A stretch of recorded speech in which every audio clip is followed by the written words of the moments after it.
Nothing there. All right. Hello, everybody. Welcome to the Tuesday Live. We were about to get Jack Spirko unplugged, looking at things he didn't want to look at. Let's start out with the most important thing this morning. John, tell us about your shirt. It just says acid rain, kill the polar bears, ice cap's going to melt and wipe out all the coastal cities, peak oil. And then on the back, it just says all we got was more taxes, more oversight, more government control. Yep, that's the great In 10 Years t-shirt. Jack, what's your shirt and why are you wearing it? I'm wearing it because John's awesome, and I always like to pimp his stuff on these. But it says "Stop believing in government" with the multi-piece snake from the original Revolutionary War flag concept, and on the back it says something like "Santa Claus, the Easter Bunny, and leprechauns have done more for you than government." Oh yeah, that's fact. Yep. Today I'm a tax slave, even though I believe I'm past my tax birthday for the year. Don't worry, they'll come back and assess some more for you. you. You're still a slave. You're still paying property taxes, sales taxes, energy taxes, existence tax. You know where I'm from? Death tax. Little crappy shithole city. They have what's called an occupational privilege tax. And if you live within the city limits, then you have to pay this tax, even if you don't work in the city limits, because it's for the privilege of being able to work in the city of Pottsville. They sent me that bill while I was deployed in the Army. I didn't pay it. Holy shit. I'm in Panama. Go get fucked. Don't they have travel taxes right now in cities in New York? I think that's like a real thing. It's really. I want to say it was $38 a day. I thought. To do what? To drive your own vehicle. Oh yeah, okay. Yeah, I can see that. How does anybody still live in that place? I don't. It's the financial capital of the world or whatever. You know, any place with a modem is a financial capital of the world now. What? Every business that should leave Manhattan. Every single one. Just pack your shit and go. You never have the real you don't really know when we see the riots. It looks like all of the city's on fire and it's just 2 blocks. Yeah. But you see a lot of YouTubers that are walking around and interviewing people, man on the street kind of stuff. And dude, there's zombies walking around. It literally looks like Escape from New York with a zombie movie. It is wild. So when I had New York as part of my territory, I expected the New York City that I always saw on TV as a kid, like the 70s New York. And this was like late 90s, early 2000s. And it was fantastic. It was nothing like what I expected. You could get on the subway. You could go anywhere. So now what it seems like is we've cycled back to the other side of that. And my reps would tell me, like, you're lucky you weren't here 5 years ago. It was really like the end of the 90s where the place got cleaned up. And I guess it didn't last very long. Nope, it didn't. They did that, the enforcing small violations thing. Yeah. Which worked for a bit. I mean, I used to ride on the subway by myself at night. I don't know. No problem. No problem. Like, that was recent. No. And it's way more convenient to use their transit system than anything else to get around in the city. Absolutely. I'm not sure why I'd want to drive my car in there. I didn't. I have, but yeah. I was out of PA and I would drive over the Tappan Zee into Rye, which is like north of the city. And I would get my hotel there and I would take a train for $6 down into Grand Central, meet my reps, and we could travel the city all day. And at night, haul ass back up there. It was like a 3-minute walk from my hotel. Nice Marriott. It was great. And that way, the day that I left, I was the fuck out of there without having to go across the GW or whatever. It was not a bad place. It wasn't my favorite place to be, but it wasn't anything like it is now. Yep. So we got a new code enforcement guy in town here. I'm not in his city. He has moved here from Chicago and immediately put out a urgent statement that you're not allowed to have chickens in city limits. Yeah, and he has found a 2006 ordinance or edict or something. And the old code enforcement guy was just like, hey, just have 6 hens. Don't have a rooster. We don't care. And now he has come out with no farm animals unless you have 5 acres. Chickens are farm animals. And he has 200 some comments on this Facebook post where he's done this, where people are like, you better bring guns. You're not taking my chickens. Yeah. If you're literally going to die over this. Like, absolutely insane. And we met with a couple of higher level law enforcement dudes here. And I'm like, what's up with your chicken guy? And he's like, man, he's really dug his heels into this. I go, where did he come from? He goes, he has no ties here. He literally has moved here from Chicago. And I'm like, how did he even get the position? And man, he is really stirring it up. And apparently he kind of feeds on this. So Dawn Gorham she got a wind of this, like, because, you know, we all showed up at the court there in her county, and she is ramped up and ready to go, law firm and everything over this. Oh yeah, I'll show up to meetings if I can get my butt out there, because that's just not going to work, especially with the way our economy is now. Like, oh, take people's food. Yeah, see how they feel about that. It was eye-opening to go to this meeting where the mayor and everybody was there in Dixon at Dawn's place. The whole time, these people stood up with their prepared speeches. All he did was bang a gavel. Like, he literally looked at the audience like they were cockroaches. It was absolutely like something out of a movie. He just banged that gavel probably for 3 minutes straight while she was speaking. And then they're like, okay, meeting adjourned. And they shooed the audience out and then proceeded with their meeting. Yeah. We need some 80s mindset here. When I was a kid back in the 80s, there was a game warden, last name Shikuski, that was one of those, like, I'll get you on anything I can types. And I'm not endorsing anything. I'm just saying that one day Mr. Shikuski was found walking a remote road, naked, handcuffed with his own handcuffs, and trying to flag somebody down, walking with his hands behind his back. And his vehicle was like 2 miles off that road on a dirt road. And all his stuff he was fine. It didn't hurt him. His weapons, all his shit was like locked in his cruiser or whatever. And then he got transferred. Have you guys seen all the game camera court cases that are going on? Much of that has happened here in Benton County over the last 10 years and is finally making it to court. And the courts are ruling that they cannot come and put cameras on your property. The game wardens say, well, we have to put these things up to find the crime. And they're like, well, why don't you get a warrant? Well, they can't get a warrant because they don't have a crime. It's just a fishing expedition. And many of these cases are being ruled in favor of the property owners. And so we just had a huge case here at the courthouse here a couple of weeks ago, and the judges ruled in favor of the property owners. This seems like another one of those things that, like, you need to have like camera hunt day, like a field day, and all the kids go around. Like, every kid that finds a freaking camera gets a chocolate bar. And then you gather up all the cameras, and then you take them out in the street, you throw a little kerosene on them, and then you go, there you go, boys. And then you take the molted holes and you dump them in front of the game commission office. So you can find them with night vision because they have, IR lenses on them. People are grabbing these, and then they are getting executed search warrants on their properties looking for the game cameras, and they're writing them up for stealing federal property. It's pretty crazy, man. When you start unraveling the thread, there are a ton of these First Amendment and these civil rights lawyer channels that are reporting on these things. Yeah, you see, it's why it has to be everybody at the same time. It has to be in mass. It has to be in mass. One person, one off, and all of a sudden they're coming to get you and shit. And like, I mean, night vision would find, thermal would find it like instantly. They would just show up, like, regardless of whether the temperature's cooler or hotter, it's going to show up like a. So back to the Camden chicken thing. Are you guys able to put ballot measures on your local?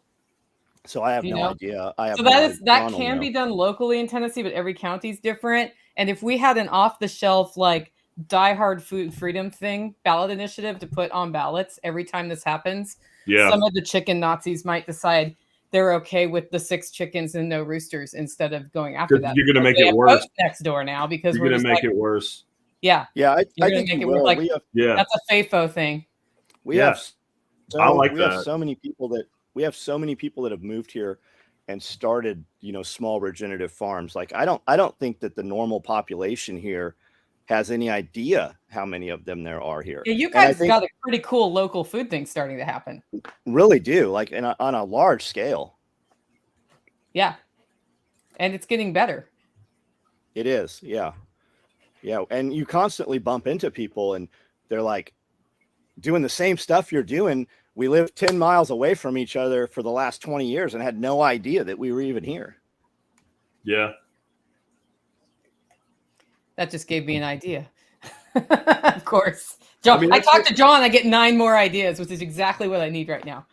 So, I mean, like, one of the big things I've talked about over the years is mental sovereignty. And if you don't have mental sovereignty, you don't have sovereignty. But I think food sovereignty is a good spike to put in the ground, because if you don't have food sovereignty, you definitely don't have sovereignty either, right? Like, if you can't make sure that you're fed without somebody else giving you permission to make sure that you're fed, what do you have? You have absolutely nothing. There is nothing that will turn a person into either a thief, a coward, or both faster than looking at their kid and not knowing if they can feed their kid. Is that John Dowie right there? Yeah. Yeah. The Hi, John Dowie. The microgreen mafia, John Dowie. Man, that is a reality show that would work. David and I spun that up in our head in about 15 minutes one day, with riding around with him in his little freaking rape candy van that John delivers the stuff in. We invented all these characters and stuff. Like, he works with this dude, and the guy does maple syrup, so John just adds it to his catalog of offerings. And like, so we named him Sticky Fingers, and we had all these like mafia kind of things going on, because it was back when like the Amish Mafia show actually took off. And you're like, this is the dumbest thing ever. Like, no, we can go dumber and better at the same time. Like, it would work. You need a prohibition. Also, John made one comment. He's like, and he's got that Northeastern accent thing going on, you know, and he's like, them guys were coming down here trying to take one of my restaurants from me. And it was like, it's like, oh my God, I have the whole thing. And it just started flowing. You need a prohibition TV moonshiner show that's just moving raw milk. That would be great. Okay, Food Forest Farm says we are facing 1,000 a day planning code violation for farming without a conditional use permit. Oh boy, it's coming. That's in Washington State. It's coming. Washington and Oregon. Holy Is that shit. related to the water stuff that they've been cracking down on now? And Colorado, and man, it is coming. It is coming fast. Colorado is kind of the worst place for the boilerplate shit regulations. I had a guy on the show about a year ago that talked about that. He lives like in like the part of Colorado you go to be left alone. And that's why it had to go there first. And there's tremendous resistance to it, and they're still ramrodding a ton of it through. So Colorado's where they proved you could turn a state from red to blue by pitting the rural and the urban against each other. That was the testing ground for that. Yep. You're going to see all that roll right through here when they 4-lane all these roads through here. You're going to have all that federal grant money pushing all those agendas. And when they don't turn those agendas on, that federal grant money is going to constrict, and those politicians aren't going to be able to graft it. They're going to go right lockstep, like just right in step with it. They're going a completely different way down here now. Like, one of the Texas Republican Party's agendas going into the next legislative session is to basically create an electoral college version of state offices, and not just for governor and lieutenant governor, like for railroad commissioner, land planner, like every state level office.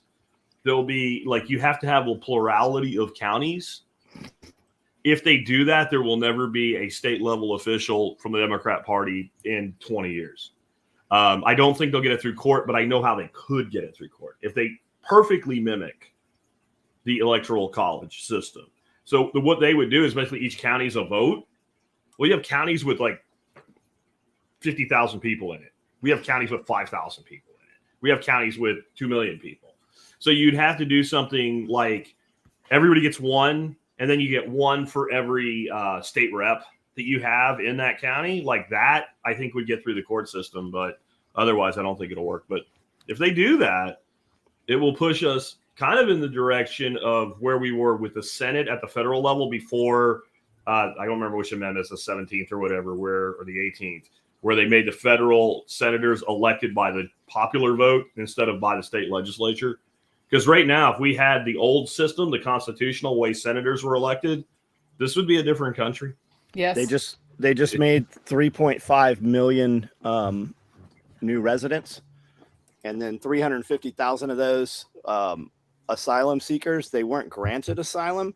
They just dissolved their cases, apparently. Thus, they're free out in the world here. I saw that this morning a couple hours ago. What about and John would probably know, Nicole might know, what about this this new bill that they passed about cows, cattle, and milk cows happen to have some kind of digital ID to them? RFID. Is it RFID or is it something more than that? I can 100% attest. I've not looked into that deeply. I haven't. I don't know. The big thing, did it pass all the way is the question. Because usually when I see articles, it's like it passed the House or the Senate, but not both. Yeah, I thought I seem to recall a couple weeks ago hearing that's a real thing right now. The big thing you're going to see right now is they've got apparently there's a bird flu vaccination that somebody's making, and the bird flu is crossed into dairy cows. You saw that a couple weeks ago. That's starting to bubble up again right now. You're seeing mainstream media saying, hey, don't take farm tours, stay away from farm stands because of the bird flu. And the what is with the attack on the raw milk, man? You would think that is just giving people superhero powers. You know, I saw somebody come out after raw milk the other day, and there's just a lot of misinformation. So people, like, the marketing that's been done so well is that you're dumb if you drink raw milk, and you have, like, you're 4,000 times more likely to die of a disease that you get from it, and all of these things, completely ignoring how milk works. But that's just because that's the prevalent way. So it's like, it is not necessarily in our populace popular to defend raw milk. It's the people who have experienced raw milk who are like, this is ridiculous, right? So I think that's an interesting thing. I saw somebody come out, say that, and then say buttermilk is not is the byproduct of what comes out when you separate the solid from the milk. That's buttermilk, because somebody else was saying that they left their raw milk out overnight and it turned into buttermilk, and the other person was wrong. Buttermilk is a cultured product. You can culture what comes out at, like, the liquid that comes from making butter, but so there's just a lot of I don't know and a lot of fear, and people buy into it. It's kind of like I talked to somebody the other day who was unwilling to consume meat that was not USDA inspected, and I'm like, well, you know what that means, right? Like a dude stands there and watches. That doesn't come from the United States. Yeah. So yeah, true. That's a whole. The USDA inspected meat from Brazil. Yeah. It's all been from China. It's all been taken over and infected, man. It's just like what organic used to actually mean something.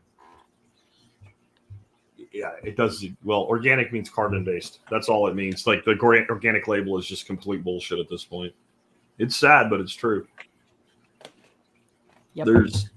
I don't know. People are either going to wake up or they're not. I think we're in, like, a terminal velocity stage of where humanity is going. And we have this tremendous bifurcation of people who are unwilling to go along with, like, a spaceship that set a course for the sun. Like, you guys go ahead without us. We're not going. Come on, it'll be great. Bye. See ya. I mean, we're just headed to complete oblivion. I keep talking about this with, kind of my zone that I'm in. I always get the, when's the collapse coming? When is the collapse coming? Like, look around you. Okay, so speaking of that, we have a question. After the collapse, what is the average Joe's role in a restarted America? And I saw this and I was like, you're in the collapse. You're in the collapse. What is your role right now? And what role makes sense? Period. Yeah, don't wait till after. You're too late. After the collapse. This is fantasy thinking, like, that after the collapse will be better. Right? Like, This is too many people reading, like, James Rawls's books and, like, masturbating to them or something. Like, look, this is what collapse looks like historically. Everything begins to fall apart. The people in power could do something to fix the structural problems, but instead they worry more about their power than the solution. And empires always put all their effort into controlling the domestic population, and they put all of their real efforts at the edges of the empire where it's beginning to fall apart. So the center completely collapses, and then it dies. That's America right now today. And I know people get mad because you're supposed to be patriotic and rah, 1,000 years or whatever. No, we fucked it up. Like, it was a great system, and we fucked it up. And there's no way out of it now. Like, do you know that over the last 7 months, we spent over $500 billion, $500 billion on interest on the debt in the last 7 months. And that was more than the totality of the same time of Medicaid and the Department of Defense. So we are now spending more money on interest payments than the entire Department of Defense. I don't know if you know what you get for making an interest payment. Absolutely fucking nothing. So we're now spending every 7 months $500 billion for nothing. You're done. There's no world in which you climb out of that hole. It doesn't exist. So, to the question, what role is your best role right now during the collapse? Correct. What is it? I can't tell him that. He has to figure that shit out for himself, right? Grow food. I don't know. I think you can say if you're able to create ongoing wealth that you are the source of and value, that's a good place to be. Yeah. If you are able to be a relevant and positive influence on your community and develop the kind of community around you that is real community and real relationships, you're going to be a lot more stable. But if you focus all of your time controlling for the worst possible case scenario, you're probably not going to do as well. Well, and if you make stupid decisions because you think when it collapses, those stupid decisions won't hurt you, like maxing out your credit cards and shit, that's not going to work either. The way I put it yesterday is where there are problems, there are opportunities. So the more problems, the more opportunities. And that's got to be the mindset, in my opinion. Like, I can't tell you exactly what's going to happen. I don't know what you're able to do, what you're able to learn, how old you are, how much money you have, where you're at, what you're willing to risk, how hard. I don't know any of that shit. But I do know if you just look at a landscape, like a political, socioeconomic landscape that's got lots of problems, that you can see tons of opportunities to assist people with those problems. And that's where your value comes to the table. And value always is reciprocated when it's properly offered. So that's your answer. That's not like, hey, here's 10 professions to study or whatever. I don't know. Like, you tell a guy, go learn radio engineering or something. Maybe he doesn't know math. Maybe he can't do math, but maybe he's great with his hands. You got to figure out what value you have that offers solutions to the problems. And the good news is lots of fucking problems coming. These are the good old days. Property values never coming down. No. Buy property when you can. Have enough property where you can have multiple generations on your property. Build something so awesome that as your kids grow up, they want to come back and be part of what you're doing. Stop warehousing your elderly. Keep them on your property to help raise your children and your grandchildren and continue that empire. But nobody's going to do that. You have to do that. That doesn't matter if you're 22 or 42 or 52. It's never getting easier. You have to put that in motion, and you have to build something that you believe in that's so important to you that your children watch that. And then stop outsourcing your security, stop outsourcing your food, and stop outsourcing who's raising your kids. They are infecting your children, and that changes the entire way of your life. You have to take responsibility for all of those things yourself. It's not going to be easy. And if you start doing that, especially if you start documenting it and you do what you truly believe in your heart is the right thing, other people that believe that will show up and they will start buying properties next to you. And before you know it, all the nonsense, it won't matter. Drops the mic. Yeah. Okay. Question. Suggestions on how to pack up full canning jars to move across the country. Would it even be worth the effort I have to get out of Washington? So I don't know about across the country, but I mean, we moved as a military household many times, and we moved with station wagons full of canning jars. I mean, we cracked open when I was 20 years old. We cracked open canning jars of peaches that we moved with since as long as I could remember. And my earliest memories were probably like 3 and 4 years old. We ate those things when I was 20 years old. They were brown. I couldn't identify them as peaches. Nobody died. But I mean, the jars come in with the cardboard dividers, and anything you ever need cardboard for, Uline has multiple versions. Uline's, it's a little more costly, but they will ship it. I order on Sunday and receive Uline on Monday. They ship from middle of the United States and both ends of the United States. And they've got great product.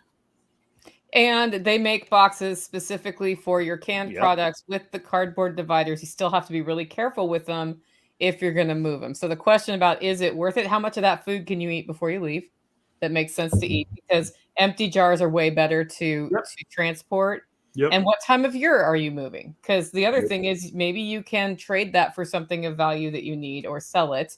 Yeah. Because that could also help you in your move and help you get started faster where you are, depending. So that's a good point too. Anything heavy you're moving costs fuel. We moved here from California to Tennessee with an entire gym. Like when the trailer got a flat tire, the jack wasn't enough to jack the thing up. We had to unload it. All that shit's still sitting in a building. We've never unpacked any of that shit we moved here with. We brought a 24-foot trailer, a 10-foot trailer, and tons of stuff. It's still sitting. We've never unpacked it. Yeah. And I could say pulling a trailer full of canned goods up the Rocky Mountains could be a challenge, and you need to come over those to get past them. So yep. I don't know. We were getting 4 miles to the gallon with the big trailer on the truck. That. And you're like, I can't go more than 20 miles per hour up this hill. Yep. There were definitely some things that I took to Arkansas that I didn't bring here because I realized that the cost wasn't worth doing it again. And we either gave them away or put them in the ground and gave them to the next homeowner or whatever. But yeah, there is how long can stuff last if you do it right? I just did some stuff this weekend and I needed some jalapeno powder, and the jalapenos that I ground up for that were in a jar that was from Arkansas. So, I've dehydrated peppers from 2011, I guess that would be. And we're still using them. I haven't dehydrated a pepper in a long time because I have like 12 freaking pints, and that's a lot of dried jalapenos. And there was no loss in quality of that at all. So I think that, yeah, like you got to start thinking that long-term mindset now, but moving with it, a few jars of dehydrated stuff is lightweight. Yeah, but heavy shit. If you eat your food, don't spend the money that you would have spent on the food that you would have eaten anyway. And then you can resupply on the other end and you've created a rotation. Yeah. The other thing is if your canning jars are like 20 years old, yeah, those are actually worth moving. Yeah. If your canning jars are 2 or 3 years old, you can just buy the same quality when you get over to wherever you're going. So, and canning jars are not currently hard to source. You can buy them by the pallet right now. Yeah, there's no problems there. And there's almost always somebody locally who decided they don't like canning, trying to get rid of canning jars around here. Dude, check next door for anything you need before you buy it. Right? Is anybody looking to get rid of fill in the blank? And most of the time, somebody's looking to get rid of it. And they'll either give it to you or they'll sell it for next to nothing. I have like a shelf full of the big giant, like 1 gallon beer growlers, all given away on Nextdoor. So, guys, Rachel is going full Eka Mouse on your asses. So if you have not liked this stream, please do so soon. Yeah, you're going to get in trouble, man. Rachel's going to start hunting you down and figure out who hasn't liked it. There it is. Yep. Whatever happened to Eka Mouse, Jack? I haven't seen her forever. She's popped up a few places, people have said, but yeah, she's got other things going on, I guess. I miss her. Super busy. Yeah. Yeah. She's eking out a mouse living in the desert. It's a hard place to make a living, man. In the high desert, it's tough. Yeah, AR says we moved our 1 load number 10 cans of food. That's different. They're not breakable. But yeah. They're number 10s are easy, especially freeze-dried. Number 10s. There's no weight to them either. Yeah, those are great. I still have some number 10s of shrimp and pork chops that I bought like before I even started my podcast. So that's like over 16 years. For you guys that have freeze dryers and stuff, you can buy a number 10 canner. You can also buy a 4 and a 6 canner. They're about $2,500. A pallet full of cans, which typically is going to be a gross for number 10. So that's 144 cans. You're going to pay about $1,000 for that, probably more now. But it's 100% doable. And typically a freeze dryer load is going to be a number 10 can. And it takes you about 30 seconds to seal that thing up with a manual sealer. All American, the pressure canner company, they make those.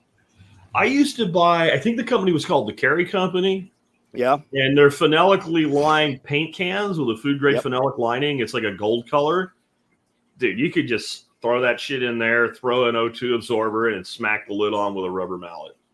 Yeah, and you guys can buy those empty cans at Home Depot and Lowe's with that gold liner in them. With that gold liner? Okay. Yep.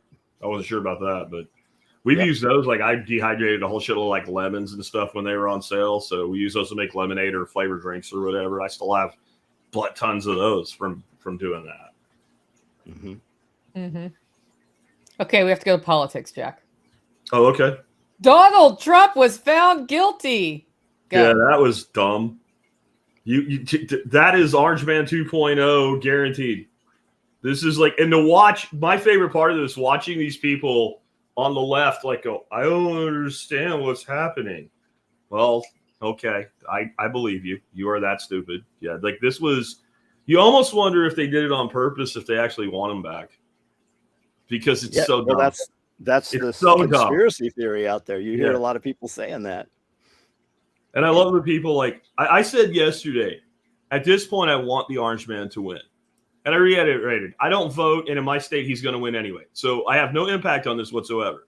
And I got like tantrum throwing emails from it. Well, what happens when this and what happens when that? And what about Trump? Like, all I said was, I want Trump to win because I don't believe it'll really be that different. And I want the left to lose because they deserve to lose after what they've done. Well, like him or not, was your bank account better when Trump was in office? Yeah, but I don't think it will be better because he's back in office. You don't think it'll get better? No, I don't. Well, it might, but it'll be because of what I did. It will not be anything to do with him. Understood. Now, he might, if he gets back in with the right weighting in Congress, he might reauthorize his tax cut. And that directly impacts my wallet to the tune of about $4,000 a year. So that, like, but right now I still have that. The danger is it's going to expire at the end of this tax year. And if it doesn't get reauthorized, then we'll go back to not having it. The Trump tax cuts for the corporations were permanent, but the tax cuts for individual income were 7 years. So that would be the one place. I don't know, man. I mean, you know, Orange Man comes out and says we need 100% tariff on electric vehicles coming out of Mexico. What does Brandon do? 100% tariff on electric vehicles coming out of Mexico. Do you know, I would look at it this way. We'll probably fuck shit up less around the world, and that's good. He promised to free Ross Albright. I will tolerate anybody if they'll do that for 4 years. And it will make the left lose their mind. And that's always entertaining. And we're fucked anyway. So but already in the black. So it doesn't really matter. So let's at least have some fun with it. And at least Trump's fun. Did he really promise to free Albright? Yes, he did. It seemed kind of wishy-washy, I thought. I don't know. See, and that's another thing, though. The LP, the Libertarian Party, is stupid. Oh, right? They just like, oh, look, we have an opportunity. Let's shoot ourselves in the foot instead. Like, they should have seized on that, backdoor Delta, and said, listen, we want Ross, we want Assange, and we want Snowden. And you want us to say you're the man? You commit to that. You put it down in a way that it makes it almost impossible for you to back out of, and we'll give you that backing.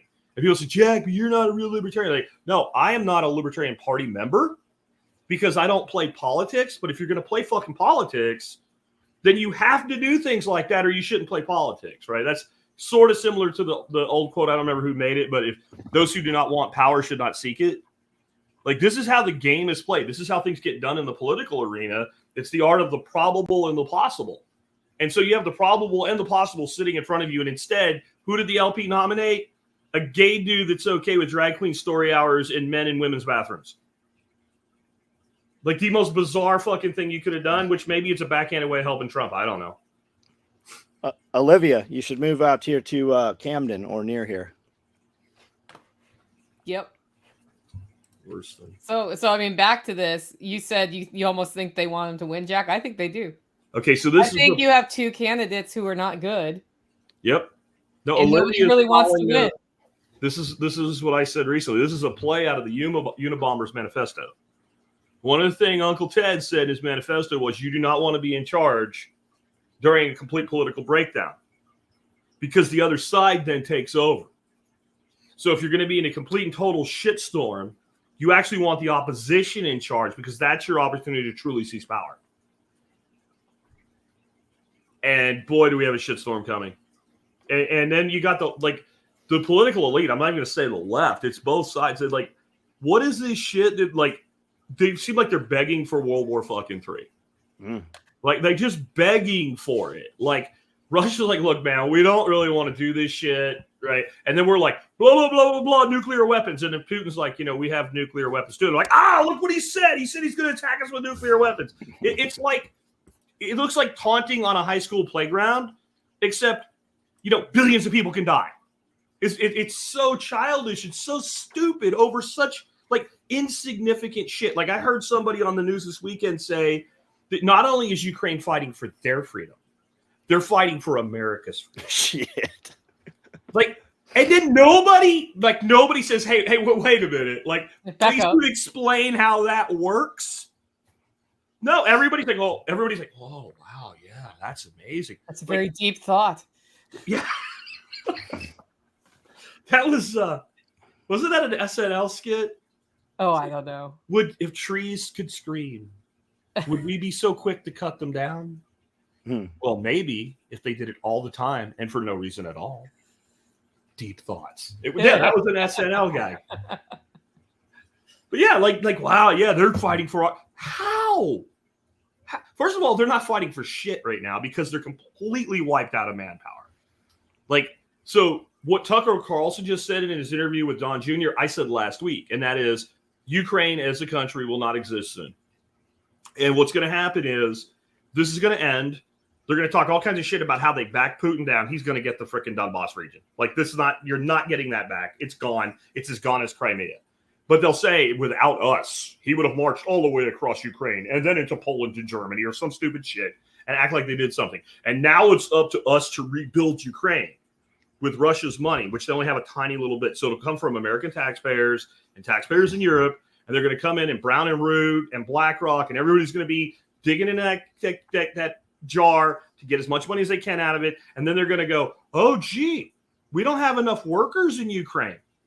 Well, what's France regretful about right now? What's the UK regret? Like, that all these freaking immigrants in from North Africa, like, we have a job plan for you. And they're going to ship shitloads of these people to Ukraine. They're going to completely dilute it culturally from what it was. And it's going to become a third world shithole, but we're going to control it in the center of Europe.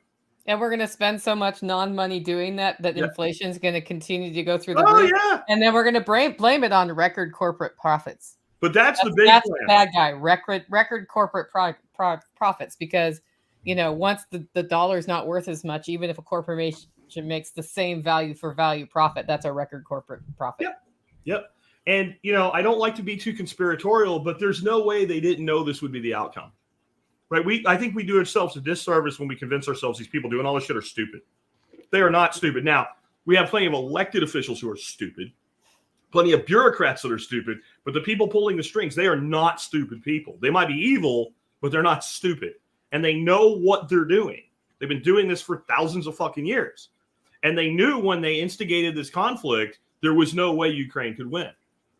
Well, so you had to have a plan for that from the beginning. So either it's this horrible plan for Ukraine or it's this horrible plan for luft balloons to launch all over the world. I feel bad for Ukraine, but I'd prefer Ukraine to suffer than the whole world to be fucking nuclear irradiated. They said 6 weeks into all the bombing of the cities in Ukraine that they had already awarded contracts to BlackRock to rebuild all that infrastructure. Those are all going to be 5-minute cities. Yep. Even the places that didn't get hit by Russian artillery will say, well, they need to be rebuilt anyway. They'll say we need this new infrastructure and to modernize Ukraine so it's ready to join the EU. And then they might even find a reason once they push all those immigrants into Ukraine to not let Ukraine in the EU. And then you've got that audience captured. They can't freely travel within the EU border like any EU citizen can because they're not citizens. They're immigrants on some kind of registered status. But now you live in Ukraine, so you're subject to Ukraine law. Because there is a lot of buyer's remorse, I guess is the way you'd put it, in a lot of these countries. And how easy is this solution? Look, we have jobs for you. Yeah, I mean, we'll give you housing. Look at the mess they've got in programs. France. Free transportation, rebuild Ukraine, make some money, build a life for yourself. Yeah, that's not Frenchmen. That's not French citizens stabbing people and burning down all of the monuments. No. All those people, all those Ireland got it too. Yeah, and they all have a group of 6-10 things in common. Yeah. This is a great question. For most Americans, any plan is better than no plan. I think it's more a statement, but it's thought. Yeah. For most Americans, action is better than anything they're doing. Most aren't like do something for yourself. Yeah, the key to keeping things from getting worse is convince people that doing nothing is doing something. Stop having employers hold out and do withholdings for taxes and the whole tax system. That would be the end of it. If people realized how much money they have, like the IRS could withhold all that shit. The IRS doesn't need you to do your taxes. The IRS could just do it on their own. They do that to set you up for failure so they can assess fees and keep you in that fight or flight. If they just had employers stop doing payroll tax, the whole citizenship, that would be the end of it right there. If they actually had to pay their own shit and realized how once every 90 days, like a business owner does, you had to write a prepayment check for your tax year to the IRS, you would think a little differently about taxes.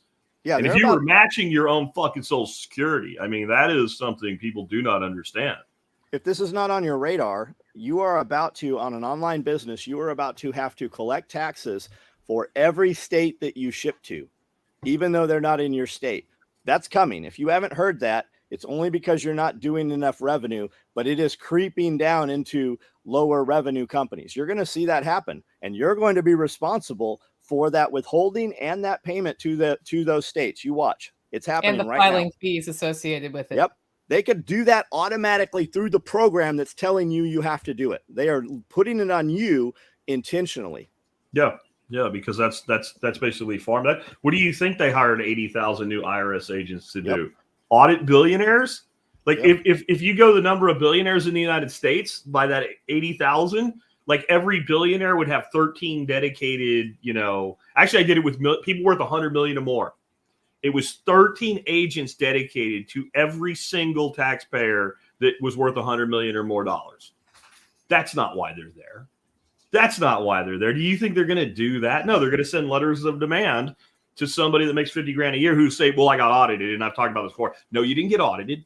You got a letter of demand. That's not an audit is we would like to meet with you and anally probe you for 4.5 hours to see how much money we can get from you. Audits are not fun. And you don't ever do that. You have a lawyer do that. You do not. You do not. Even if you have to appear, you basically shut up. I got this. Shut up. I got this. Don't give them that. Okay, give them that piece of paper right there. That's how smart audits go. Question: since we're on politics, do you all have an opinion on the YouTuber that lost by 400 votes in the 23rd district in Texas? He's talking about Brandon Herrera. Fight on this. What? Yeah, Brandon Herrera, and boy, he came close. Like they called it out. All those rhinos came out of nowhere to support their boy. He got very close. Brandon Herrera did. Don't know anything about it. Yeah, you should. He's like, I'm not saying you should, but you should look into him. Solid dude. Met him several times. Just a freedom loving dude. He's a gun guy. He's a gun tuber. Was this for a state rep? Yes. Okay. State. I don't know what he was. I thought it was Congress. No, it was Congress. The federal rep. Mm-hmm. Oh, that would have actually meant something because being a member of the Texas House is meaningless. Yeah, he came close. I mean, if you're a Texas senator, you can get some shit done. There's only like 33 senators in the state, and it's a total good old boys club, and they all, grab each other's ass and feed each other business and stuff. The Texas House is a joke. Yeah, they'll show. There's literally videos of like the dude doesn't show up, and they're allowed to vote for like somebody else can vote for you, and they just have a button on their desk, and like people are racing to be the one that votes for all the people that didn't show up for the vote. And this is acceptable. And I mean, there's a freaking full-on video of this happening, and like they're laughing, like leaning over the desk, slapping each other's hands, and being the one to vote, for their other party member. It's despicable, and it's a joke. But if he would have got into federal Congress, because the one thing I say, if you get into the federal Congress, then you can do things outside of Congress that have much more impact, like you can get on major radio stations. You can get on major TV stations. You can get major media coverage. And if you look at like the biggest impact Ron Paul had over 30 years of being in Congress was outside Congress. Like even his farewell speech, he said, basically, I accomplished nothing here. Everything I actually accomplished was out there. He ran against Gonzalez in District 23. Those guys will show up. Herrera will show up at the big, huge gun buybacks at the stadiums and buy guns from guys before they come in, and then the cops will come over and go, "Hey, you can't be buying these guns. We're trying to." Yes, I can. Yeah. Yes, I can. Here's a video of me doing it. Go get a warrant to arrest me. Now fuck off, because it's completely legal in the state of Texas to do that. I can sell you a gun. I can sell anybody as long as you're not a known felon. I can sell you a gun inside the state of Texas. The one gotcha is it has to be between residents of the state. So if you privately sell a firearm to, let's say, a Louisiana resident in the state of Texas, you have violated law. Doesn't mean anybody's going to do anything. It just means you should know that. Yep. Oh, so that has to go through a dealer, so to speak. No. Private sale of firearms doesn't have to go through anybody. No, if it's in another state. Oh, yes. If it's a Louisiana resident transferring a firearm, you have to do a 4440. Which you're not going to do. Yeah, that's what they're trying to shut down. It's the same way in Tennessee. You can meet. Well, the other thing we have here is if you have a concealed carry permit in Texas, you do not have to do a 4440 for any gun. When you go in to buy a gun from a dealer, you hand them your concealed carry permit, and they fill something out. I don't know what it is. And you don't even wait for InstaCheck because you're considered already cleared, which is interesting because then the dealer doesn't have the 4440 on file. So I'm not sure how that works. So I'm sure there's some record of who bought the gun.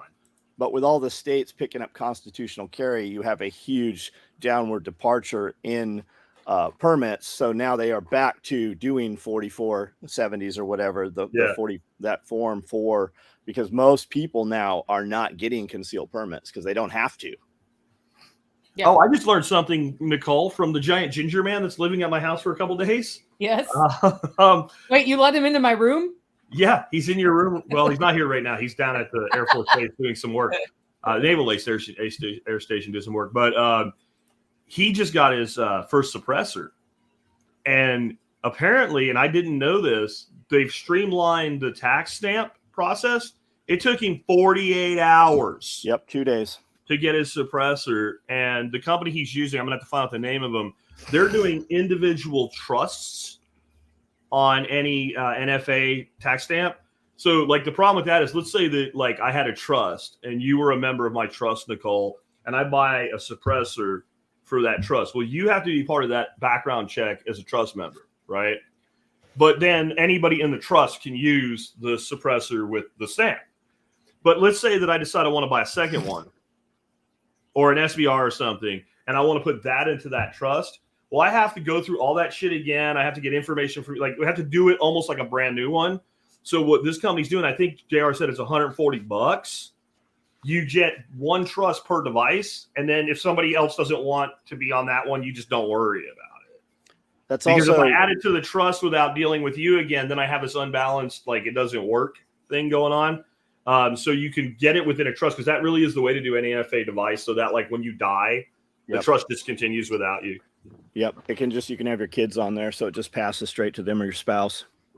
And so that when I hand my son my suppressed rifle at the range, he's okay. Some guy doesn't actually stand back there from the ATF and go, "Excuse me, did you just transfer ownership of a stamped item to somebody not qualified to have it? Here's my trust, motherfucker. Get out of here." Right? Yeah, Bob says silencer shop. That's who JR said. Now, the other thing that JR told me, and I'm not sure about this yet or not, is that the entire portion of the NFA that includes suppressors is in danger of completely falling apart. Yeah, and the reason that they've expedited it is so they can rake in as much money out of it before it goes away as possible. Yeah, it looks like it is going away, but you never how that shit. You never know, but I mean, imagine the innovations in suppressor technology if that happens. Well, they're getting grilled. You can build a basic suppressor in any machine shop, but imagine if you open that market and you just basically say, since anybody can sell a suppressor now, whoever makes the best one sells the most. Yeah. The innovation will be insane. They're getting their ass chewed over the long wait times. All of a sudden, they get a little slap on the wrist. Now all of a sudden they can process them in 48 hours. The other question too would be, if they legalize all those suppressors, are they going to release all those guys in prison for all that nonsense oil trap bullshit, right? Yeah. Just like when they legalized all the weed, none of those dudes in federal prison for weed, they didn't get out because they made it legal. Those dudes are still in prison for weed. Exactly. And how about this then? So since the tax stamp is a stamp, not anymore. I actually have, and I don't need it anymore. Can I sell it back to the government? Yeah. That's going to be a huge debate, because it's billions of dollars in total over all these years of them accumulating. Yeah, they don't even give you a stamp anymore. It's just a digital thing. Yeah, but like, okay, I paid for this thing. It's a stamp. I get it. I don't need it. It's a government issue. Like, you're supposed to be able to return stamps for money. That's part of what, like, if you rob a post office, it's a federal crime. Part of it is that. Yeah, that's currency in prison. That's what they use for money is postage stamps. Yep. Any opinions on Joel Skousen running for president in 24? None. Don't care. Don't give a fuck. Nonsensical. I don't even know who he is. He's a guy that wants everybody to run away to a few places in the country and hide in the ground because a limited nuclear exchange is coming because the Mormon prophecy says so. Oh, yeah. That's it in a nutshell. Yeah, I had him on the show and I didn't know that everything was coming from prophecy and stuff. And I'm like, that's not what I teach. Is this the guy building the bunkers in the silos and stuff and buying up all the magazine storage? I don't think he has that kind of swag to be able to do that, but he's the author of a book called Strategic Relocation. Okay, I know. I know who he is. Yeah, he was on Tim Pool, I think. Yeah, I don't care who runs for president if they have no chance of winning. I don't care that Bobby Kennedy's running for president; he ain't got a chance. I don't care that Chase Oliver's running as a libertarian or Jill Stein's running a Green Party. I don't care about anything that has no chance of happening, and I don't care about anything that has no impact on the outcome. So I would say out of all those people I named, the only person that probably has impact on the outcome is RFK, and it's probably bad for Biden. And most of those guys, they don't think they have any hope anyways. It's all about the super PAC. They get all that millions and millions of dollars that they don't have to account for afterwards. Yeah. Well, so the way election law works and finance law works, you can't keep that money. Well, but you can't spend it. Yes. Right. And you can spend it in ways that other people are happy that you've done. So they do things like, well, if you're not going to run for office again, you can come here and speak and we'll give you a $500,000 speaker's fee. But in return, you take your campaign money and you push it in the direction we want it to go. Yep. And that's how they basically legally money launder it in plain sight. Because do you really think any of these people are worth $400,000 speaking fees? Really, do you think they bring in that kind of coin with an audience because they come and show up for 15 minutes? No, this is just grift. It's the same shit with what's his name, Hunter Biden's artwork. His 4x8 sheet of plywood painted as a Ukraine flag that sold for $8 million. Get the fuck out of here! And when they ask him, like some journalist actually does their job and go, "Well, why do people pay that much money for your artwork?" He's like, "I don't know." Come on. But you know what? I don't know is always a safe legal answer. And then the owner puts it in a museum where they climate control it, secure it, and insure it, and then pay you a fee for having it in the museum. I promise you, Jeff, you do not want this. I can't even spell. I'm Willis 2024. You don't want it. I'm telling you, you're not ready for it. People that think they're ready for it, you wouldn't be ready for it. I don't want to be president. I'm with Nick Ferguson. I don't want to be president. I can't really do much. But if you could give me king for 5 years, I could get some shit done. And then if you fuck it up after I'm gone, that's on you. I did what I could. King, where I could just edict shit and just fucking do it for about 5 years, I would do that. Including off with his head. I want the guillotine. I want the whole goddamn medieval shit. Yep. I'm going to be dictator for 5 years. I'm going to fix as many things as I can. I'm going to ride off in the sunset. And you're going to let them eat cake. They can eat cake. You can eat cake. You can eat bacon. You can eat butter. You can eat whatever you want. You just have to pay for it. There'd be stocks and rotting fruit in front of every store. If you steal some shit, we would lock you in there for 48 hours, and everybody gets to pelt you with rotten tomatoes and shit. You take all the spoiled food and you sell it for cheap for throwing at people, and you use it to feed the poor. Yep. No, we don't. Well, yeah. We take all the rotted food off the ground and feed it to the chickens and make compost. Everybody wins. We stop keeping people alive that won't keep themselves alive. Nope. You get to die. You want to die, you get to die. Yep. You want to die, here's a bullet. I'm sorry. I don't have any this, and you don't get an extra seat on the airline because you're fat and welfare is not done by the government. So you better have some social credit there. Somebody around you better want to keep you alive because the government real social credit, right? not Chinese social credit, real social credit. So another thing that the ginger man dropped on me, he didn't know that he was doing it though. The ginger Sasquatch. We were talking about when you fly first class versus coach, what the difference is, and when I used to get lots of airline miles, being in the Admirals Club and what that meant and all. Mm-hmm. And he's like, Walmart has that now, but you have to pay for it. I'm like, what? He's like, Walmart has a premium thing where you go through the registers faster and all. I'm like, oh shit, this is how they're going to do social credit in America. Instead of it being some top-down government thing, it's going to be a pay-for-play caste system. And every brand is going to have one, like Amazon versus Amazon Prime type thing, but everywhere. And think about it. It's exactly like streaming video services. So like when Netflix was the only streaming video service, everybody was like, fuck cable. And you got Netflix and you had everything for $9.99 a month. And then all of a sudden everything starts migrating out. You have like 8 streaming services and you still can't see the one thing that you want. Well, and Walmart then, like, you have to pay for each access. That's what they're going to do in America, man. You're going to have freaking lanes on, like they do in some cities already. Lanes where you can go faster, you're going to pay more money. You're going to have, you want to buy food, you want to, all this shit is going to have tiers. Just right now, you go to Costco. You have a white card or a black card. You have a black card, you get rebates, you can go in an hour early, all kinds of extra shit you can do, right? But you got to pay for it. They're going to do that across the board with everything here. TSA's been doing it for over a decade. That's where we started the conversation about how that works. Like when we fly and we do first class, we don't stand in line. We go straight to the front. We check our bags. We go to security. We go around the side. We go straight through with pre-check. But you pay for that. Right? Walmart. You didn't buy access. Well, I did when I paid $900 for my ticket and you paid $200 for your ticket. They're just going to formalize this everywhere, guys. Walmart's. Oh, you want the good beef? You want the good beef with the high? You want the USDA Prime? Oh, you have to have the higher tier membership. Walmart said you're going to have a membership to use self-checkout. They said they're losing too much to theft. They got busted out. I don't remember, maybe a month ago, Walmart has come out and said that they were outsourcing the security for all those cameras. It's not, in fact, AI. They're outsourcing it to India. So it's dudes in India watching those cameras. They said the theft is so high that they're going to have a monthly subscription service for you to be able to use self-checkout. So I have to pay for the privilege of doing the employee's job for them. Oh, I would do it to not have to stand in line next to people coughing. That's even you and I are like, I'll pay. I don't give a fuck. I'll do it. Right.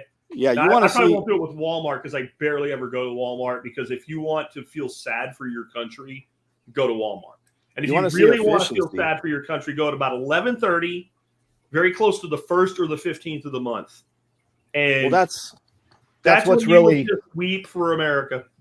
Go during business hours. It'll be footy pajamas. And you will see, we have this perception of how society is because we are around people that we work with. Go during business hours when you are typically at work, go to Walmart and you will see what truly is in your society. You will see the zombies and such. You want to see how a business works very well. Go to Costco, even the self-checkout. When you get there, they're like, would you like us to check you out? Yeah. And you're not in line 60 seconds. No. Walmart and Costco starts their employees at what? $30 an hour.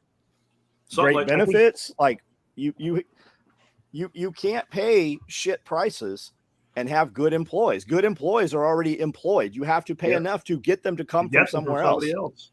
I mean, at Sam's Club, you can just scan stuff with your phone the whole time and you're out. That app never works at Costco. It works great at Sam's Club. Yeah, I never have to speak to anyone. Yeah. The bottleneck is, Martha at the door. I still say we're going to get to a point where literally every single item is going to have an RFID tag.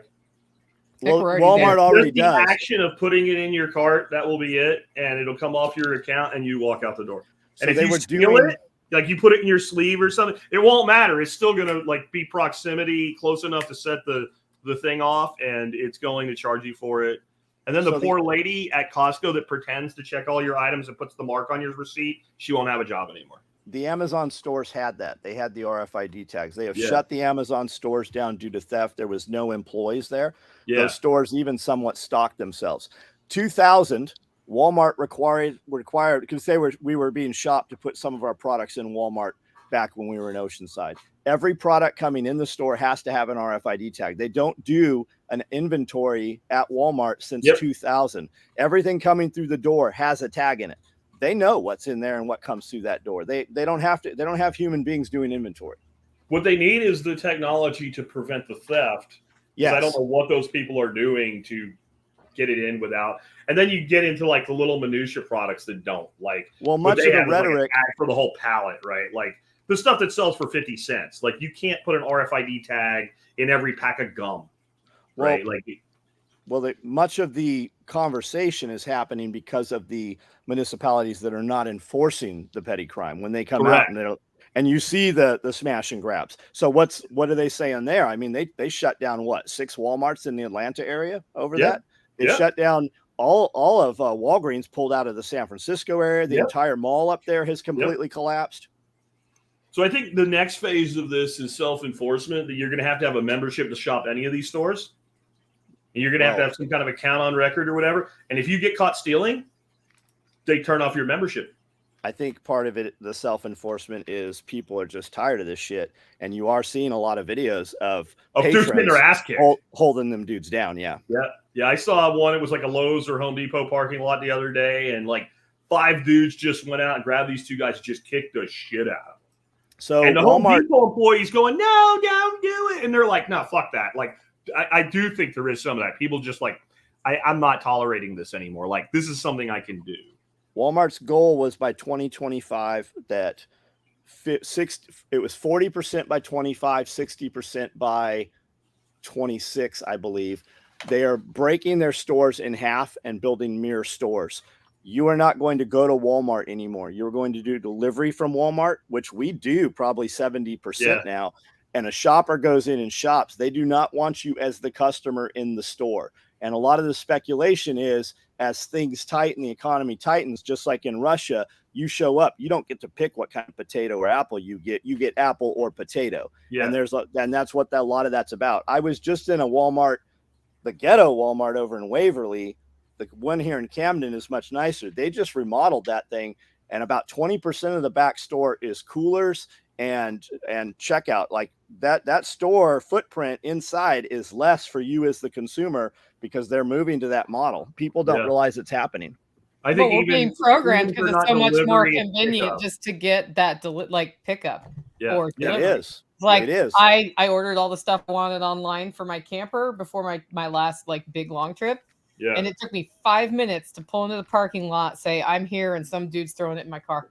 My only issue with it is if I am ordering shit that comes in a box or a package or whatever, I'm not worried about it. When I start going, like John was saying, produce, meat, like I want to lay eyes on what I'm ordering. Because if I order 2 pounds of ribeye, the 2 pounds of ribeye I get is probably not the 2 pounds of ribeye I would have picked out, right? So like they rate their drivers, and the driver rates the customer. I see people on local Facebook here going, man, I order from Walmart and they never deliver my stuff. That's because you're a shitty customer and you have a bad customer rating. And the good drivers, they're busy bringing my shit, not your shit. Like we don't ever get any bad. Like I get the apples I want. We get the whatever it is we order. It's pretty good. They have a rating system in there. And we always talk to our driver. Hey, just out of curiosity, like, do you have another job? What made you do this? What job did you quit? And you build that rapport with that person. And they do, man. They shop just like you would shop for you because they know we're going to tip them well if the service is good. Yeah, I would do delivery if I was able to. I'm just not in the not yet in the zone. I think that changes over time. I think I can get Uber Eats here now. That's new. Well, we have people local here like we just have a random person that does Uber and Grubhub and Walmart delivery. Yeah. And a lot of those apps, there's a merging app. So I know somebody that goes and sits 45 minutes an hour away in Jackson and delivers food. And he has one app that will program on his delivery so he can pick up from here and pick up from here and deliver here and deliver here. Oh, that's cool. And those customers have a rating system in that program. So you don't deal with the dude who typically doesn't tip. You deal with the 4-star, 5-star customers, but those apps merge all those platforms, just like using StreamYard. Yeah, that's not a surprise that exists to me because that had to exist. Yeah. Did you know StreamYard cut off Facebook cut off access to StreamYard? Have you heard that? Yeah, I'm streaming to Facebook right now. So it sometimes works, but Facebook doesn't want it, basically. So when I do the live at night, I don't do it through StreamYard. I do it on YouTube, and they allow that. I can put a link. Well, it's a link. It just shows that link. So on Facebook, they click into the YouTube link. Yeah, which is good, but it's, all of the streaming services are getting a little harder to use because I think they want us to go directly through their platform. Like I just got rights to stream on TikTok. That was new. And I still haven't figured out how to do that through StreamYard because I'd love to do that. But I also am in TikTok jail at this time for doing a live stream on how I cook from food I've harvested to food, and I was making deviled eggs, and I think the word devil triggered their algorithm on TikTok. And so I got a warning, and then I got shut down, and then I got put in TikTok jail for 4 days. And then I appealed it, and they're like, nope. And I'm like, it'd be really nice if you told me the 30 seconds of my live stream that put me into TikTok jail, because I was literally talking about making deviled eggs, which seems very innocent. The podcast Pulling the Thread podcast, I think we're over 130,000 on TikTok. I lost complete control of my own page, which had 30,000 on it. And I literally can't get it back. I do the recover password. It's got the right email address, everything. It never sends me a recovery. Oh no, what happened? Do you know? I don't know. I've lost out. I've not had access to my own account for 6 months. Nobody's posting on it. I can go in and see my stuff. I can comment on it. I just can't recover it. That's weird. So I just abandoned it. I just stopped messing with it. I tag you on TikTok every so often, but yeah. There's a girl in town that will deliver whatever you want. When I saw her ad, I was excited, but the neighbors paid $65 for donuts. I mean, you're paying somebody to go get your stuff. Yeah, I mean, that's the cost. Whatever the market can the bear. When Amanda leaves here, it's 20 minutes to get to Walmart, probably 30 minutes to an hour at Walmart, 20 to get back. The question is, if I pay somebody else, how much stuff can Amanda achieve within the business that actually makes money? Yeah, what's the value of your time? Yeah. Hard value, which is like what you just said, and then there's also like the soft value of your time. Like I pay for things all the time. I'm not necessarily making money instead of doing them, but I don't want to do them, and I have enough money that I don't have to. Yeah. And that's a soft value of my time. So maybe I'm going to go fishing. I don't get to do that very much. So like if I get to go fishing for a couple hours instead of fucking with something, I'm okay with that. But I also like I'm 50 plus years old now, and I have the ability to do that. When I was 25, if something broke, I fixed it. Like I didn't have that mindset back then because I didn't have any money. I was talking to my friend Tad. He said it was a year ago, almost exactly. And I said, hey, you should start your YouTube channel, get it monetized, whatever. And he goes, do you remember what you told me? He said, why should I do that? I go, how many of your friends make 20 grand a month? Just extra 20 grand.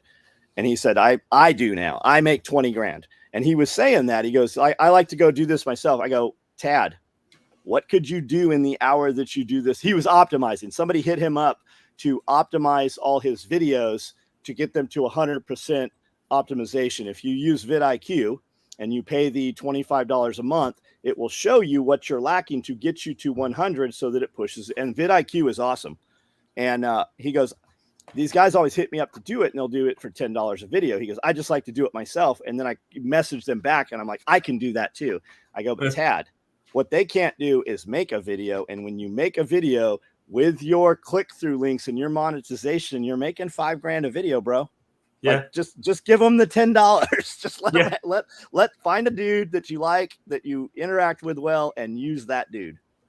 And the key is finding somebody you like and going through the people until you find the person you like. Yeah. $10 a video. You're making 20. Just flat. None of the other stuff. I get people all the time offering to do shorts for me and stuff, though. And then when I'm always like, okay, well, who do you do stuff for? And they'll say all these people. And I'm like, okay, can I talk to them? No. Yeah. Or you look at their page and they have nothing. It's always they have nothing. Yeah. Russia. The other thing, too, they're starting to crack down on. Everybody wants to use some automation. I get a notification in my account. Hey, you have to re-sign in. It appears you're using automated services. Yeah. And then I hit my guys up. I'm like, hey, we're not using automated service. Whatever you're doing, stop doing it. Yeah. Yeah. So what do you think is going to happen with the TikTok ban? Nothing. Oh, you mean the one that went through Congress? Yeah, and it passed, and Biden said he'll do it, and like if they don't sell by a certain day, but what's that day? I haven't paid attention. I think it's a nothing burger, but people are all up in arms about it. But we'll see. I think what it is a terrible new power that the federal government can use whenever they want to now. The word, if you actually look up the bill that is the TikTok ban, you know what doesn't appear in the bill? The word TikTok. It doesn't say anything about TikTok. It's really Patriot Act 3.0. Yep. It's any social media or website with more than 20% ownership outside the country. I bet they're turning social media into a utility in this way. Oh, I got a good one for you. The government of the United States and the Western allies are mad again over something that's loosely connected to Russia. Shocking.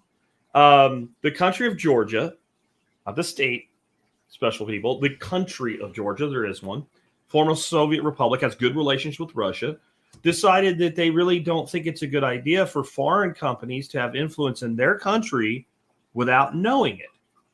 So we have a law here in the United States that's about foreign agent registries. It's like FOAA or something like that, right? Foreign Registration Something Act.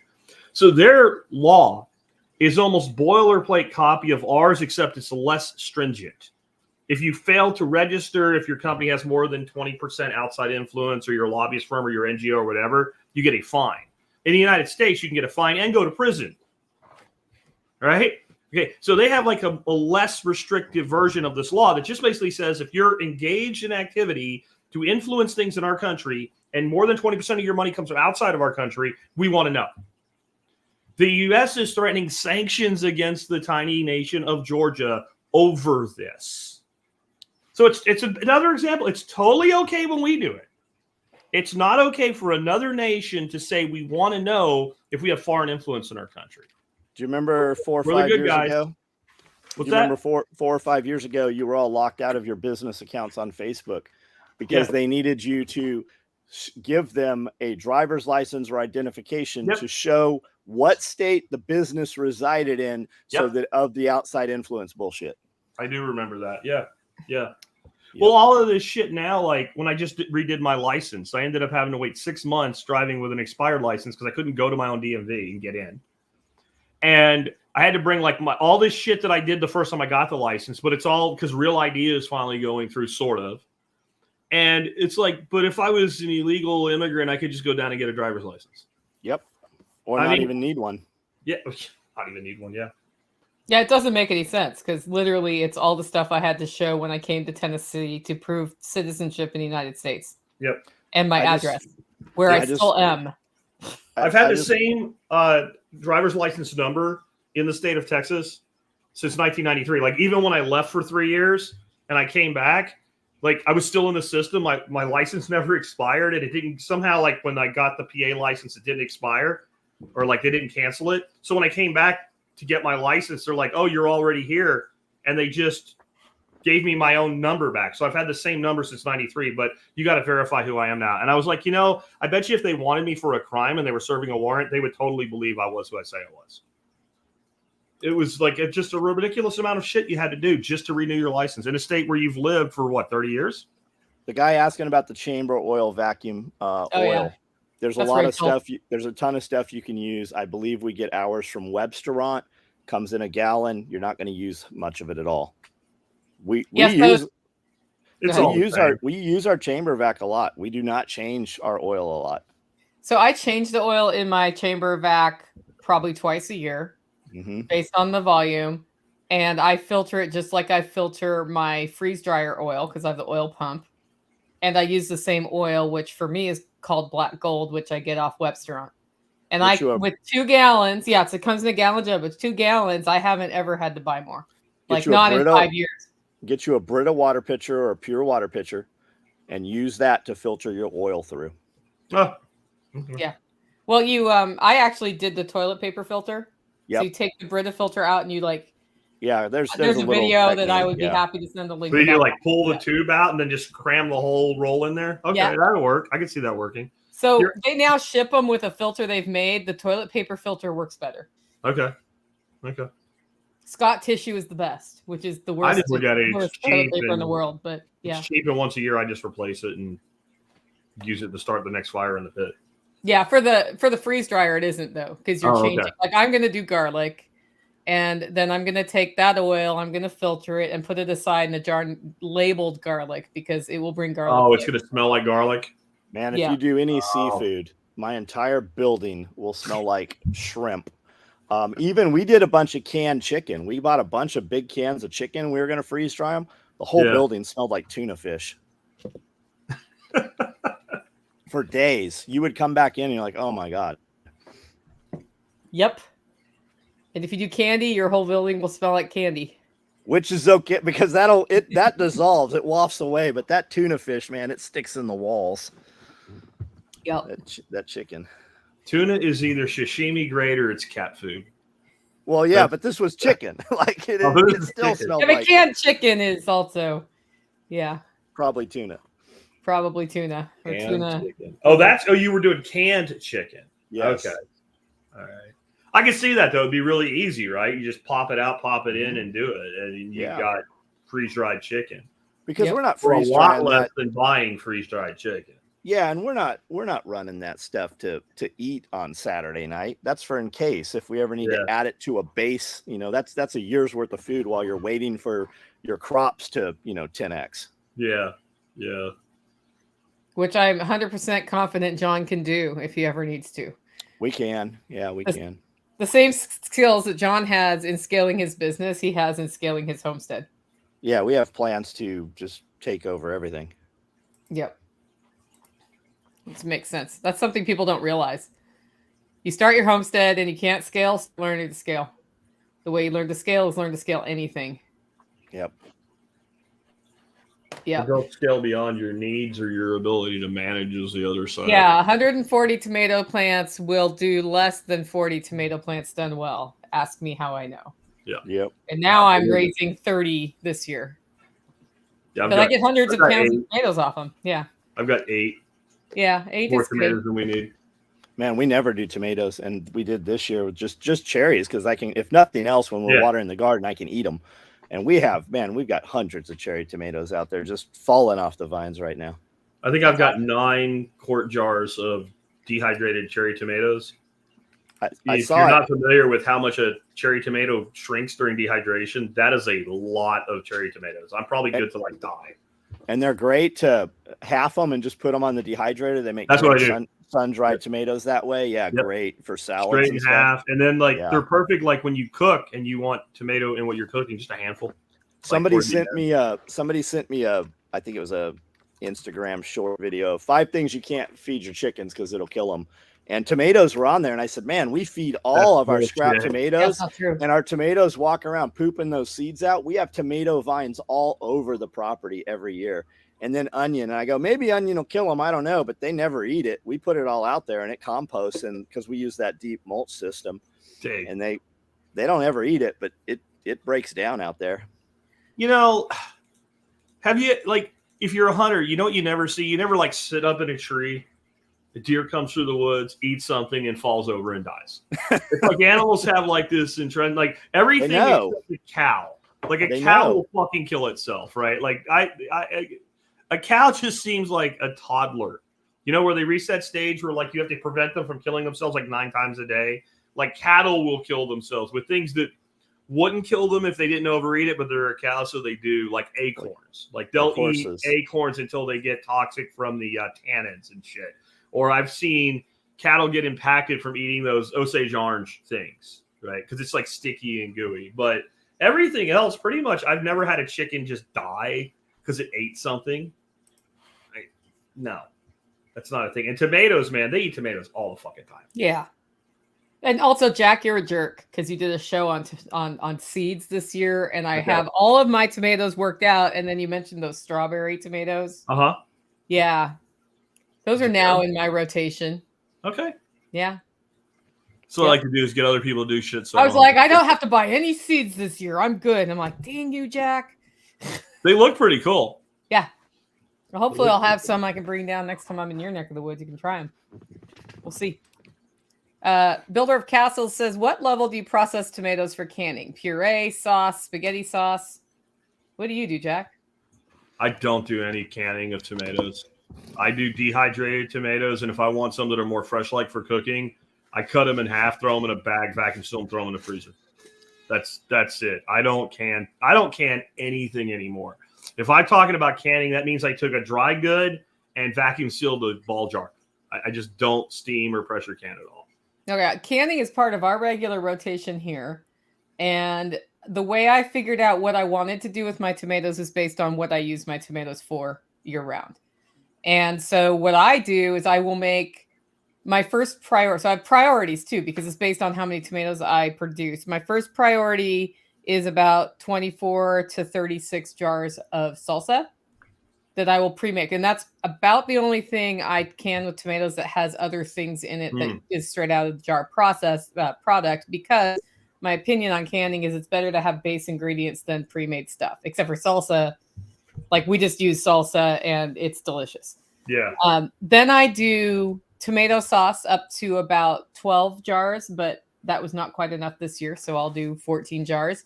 And then if I have any tomatoes left, I'm going to can. I'll do some stewed tomatoes, maybe 6 jars. Beyond that, then they become dehydrated for sun-dried.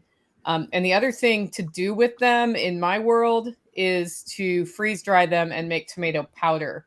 Yeah. Which is awesome with a roast. It like adds a certain richness to the broth. I've done the tomato powder, just dehydration. Yeah. That works. It's probably not as good though, because it doesn't matter. Really hard. They're more leathery than when you do that way. But as far as canned tomatoes, Costco sells like a 12-pack of canned cubed tomatoes, organic, for like $7. So to me, it's just, that's an ROI thing. I can sit there and spend days and days canning tomatoes, or I can, twice a year buy 4 cases of canned tomatoes. And anytime I eat canned tomatoes, there's cans of tomatoes. Yeah, for me, it's a flavor thing. I like the fresh tomatoes canned, but we don't probably use as much of them as you do. Now, the salsa thing, we do that all summer long while we're growing them fresh. We do fermented salsa. Mm-hmm.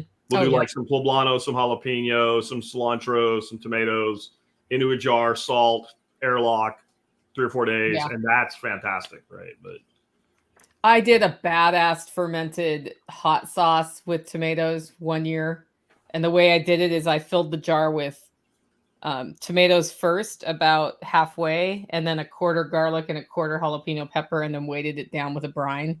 Yeah, it was amazing. It was amazing. How long till you could use that? It fermented for 6 weeks, and then I wasn't sure if it would be too liquidy, so I strained the liquid out, put it through the blender, and then added liquid back in until it was the sauce consistency I want, which was exactly right with the brine. So then I salted and peppered to taste at that point. And that was on the counter or in the fridge? Counter, fermented.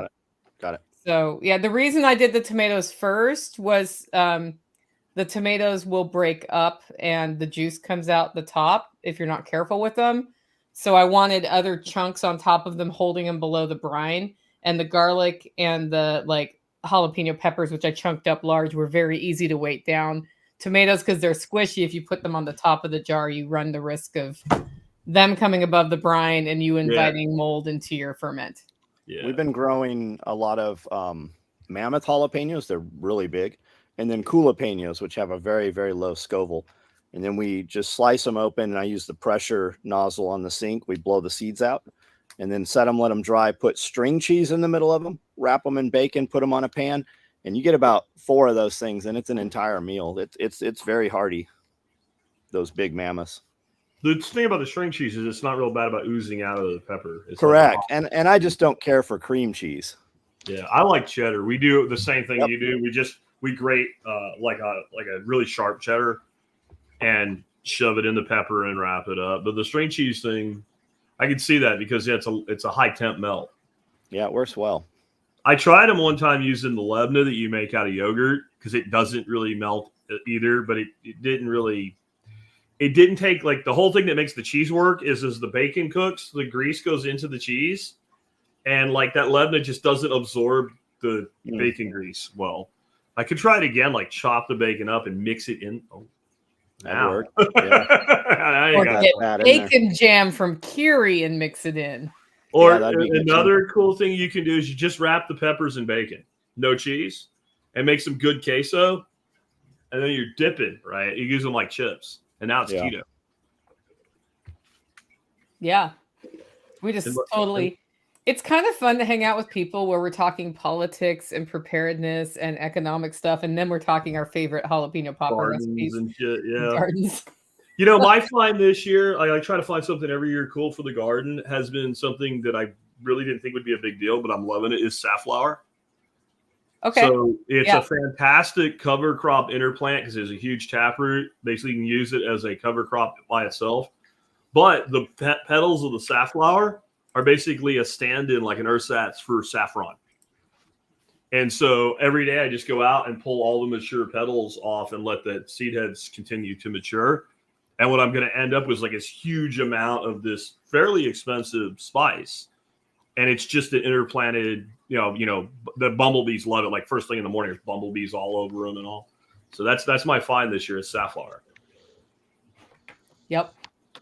Hey, should I bounce this person? I think yeah. Rate the fuck out. Rate the fuck out. Rate the fuck out. Done. Goodbye, bitch. There you go. The crazy. Yeah, my face gets shiny because I don't wear makeup and I work. Yeah, fuck her. The crazy shit is like that. Titus 2 Jesus girl. That was very Jesus-like of you there. The crazy shit is you probably know who that bitch is. Probably. She's just here with a fake name. Yeah. Probably. Yeah. Little bitch. Typical little bitch. They hide behind an anonymous handle, come in and talk shit to somebody that's never done anything to them. There's just, the world is full of little bitches. And they get really mad when you call them little bitches. That's why I keep doing it. Yeah, well, little bitch is good. You'll never see a successful person show up to talk shit somewhere else. No. Successful people don't have time to be like, I know this fucking person speaking right now. And instead of doing my productive shit, I'm going to go over there and talk shit to them. With no context, by the way, like no impact. Do you think that helped your case against her? No, it did not. It did not. It's probably good that nobody knows who you are. Just saying. Like, yeah. Sometimes there's blowback for shit. Sometimes fucking around does equal finding out. Find out, yeah. Well, for me, fucking around and finding out means also it's a methodology of learning things the right way. So we talked about that last week, so I won't go into that this week. Okay. Can chipped kudzu turn into kudzu? Chipped kudzu. How chipped is it? It's like a Does potato. it have seeds in it? It's like a potato. It comes from the root. Tuber, yeah. Grows up. Yeah, I think it can be up to 6 to 8 feet away from where it comes out of the ground. Now, you'll see a ton of YouTube videos on how you can use kudzu. It seems pretty miserable. It takes a lot to process it to where you could use it. They use it in a tea. You can make a flour. There's a dude's got a great YouTube channel on how to process anything and utilize it and eat it. But man, it's very labor intensive to get to a process. If you want to get rid of it, they say that you can confine goats in the area and they will eat it down, but that tuber's still there. We're just having too much fun with the live chat. The live chat. You guys are awesome. That was great.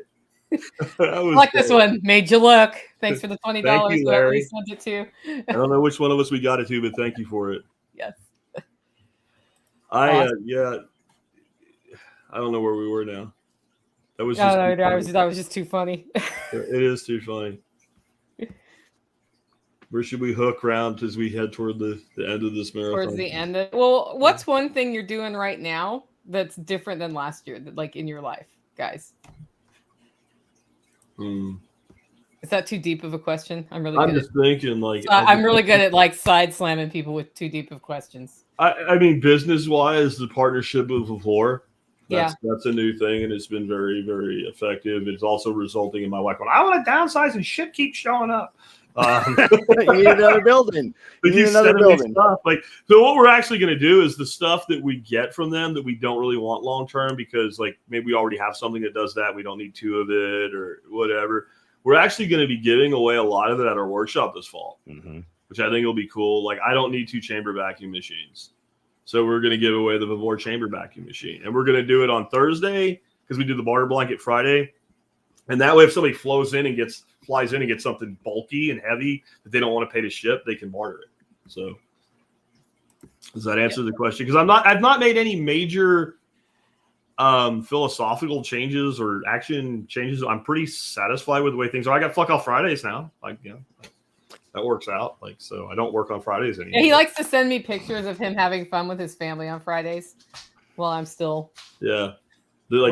This week it was like these really badass tacos and some stuff, and we were out fucking off at like 2:00 in the afternoon, and Nicole was working, and I felt really good about that. You should. Take the dog to the park for a couple hours and all. I say I don't work. I still work. I just don't work all day long like I do during the week. Yep.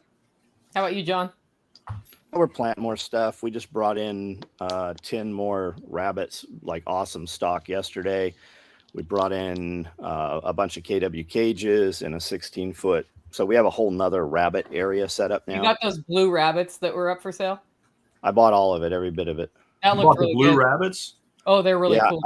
I've got 2 bucks already that are blue like that. Her stock is very, very large, though. It's going to be great to put that DNA into all these other animals. So that's cool. And we're just working all kinds of stuff outside. We took a bunch of stuff out on the front hill and then cattle paneled it off into 50-foot sections. And then we've planted. So we've got sunflower seeds running in there. And we've got pumpkins we're putting in there. And we're building some archways and just doing more stuff out there with that area that I normally mow, so that anytime we have people here, I mow it so that it's not touching your ankles and stuff. But we're planting that all up into usable garden space right now.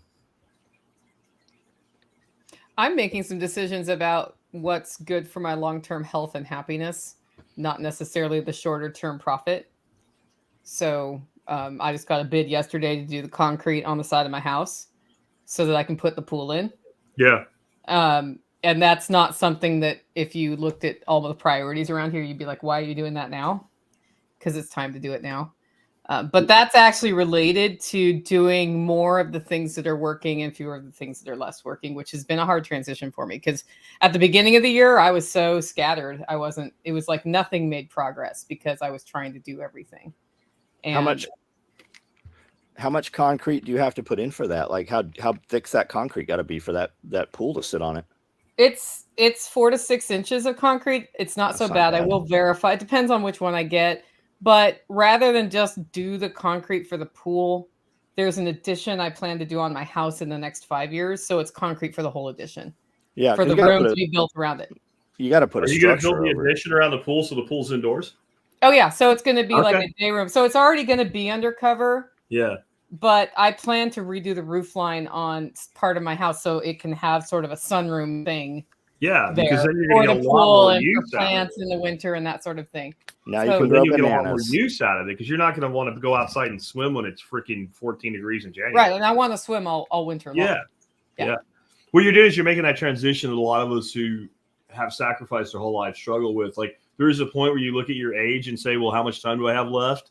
And is stop completely just with the stockpiling of money and you start to buy some things for your own enjoyment, right? Where most people do that when they're in their 20s and then they don't have a pot to piss in their 30s. It was reading the book Outlive that really got me over that hump on this one. Yeah. Where I was already like, okay, I need to work out more.